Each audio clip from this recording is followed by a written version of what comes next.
সিদ্ধান্তে উপনীত হয়েছি।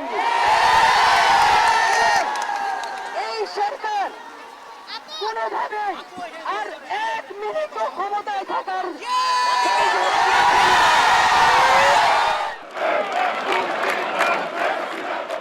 শনিবার দুপুর থেকেই ঢাকার কেন্দ্রীয় শহীদ মিনারে জড়ো হতে শুরু করে স্কুল, কলেজ, বিশ্ববিদ্যালয়ের শিক্ষার্থীরা সহ বিভিন্ন শ্রেণী পেশার মানুষ। বিভিন্ন এলাকা থেকে ছোট ছোট মিছিলে শহীদ মিনারের সমাবেশে যোগ দিতে যেতে দেখা যায় তাদের। বিকেলের মধ্যেই শহীদ মিনারের আশেপাশের এলাকায় হাজার হাজার মানুষের জমায়েত হয়।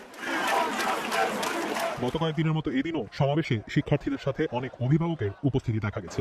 ছেলে মেয়েদের ভিতরে যে জানা পাচ্ছে যে তার ভাই বোন মারা যাচ্ছে, ভয় থাকতে পারতেছে না, এখন আমরাও পারতেছি না, এই কারণে চলে আসছি, ওদের নিয়ে চলে আসছি, যা হয় হবে। আমার মেয়ে ঢাকা মেডিকেলে পড়ে। গতকাল মেডিকেলের ছাত্রছাত্রীদের প্রোগ্রাম ছিল, বৃষ্টির মধ্যে মেয়ে নিয়ে চলে আসছিলাম। এখন আসলে কারোই ঘরে বসে থাকা সম্ভব না। শনিবার সকালে বাংলাদেশের প্রধানমন্ত্রী শেখ হাসিনা আন্দোলনকারীদের সাথে আলোচনার কথা বলেন। তবে শহীদ মিনার এলাকায় উপস্থিত বিক্ষোভকারীদের অধিকাংশই সরকার প্রধানের পদত্যাগ দাবি করেন।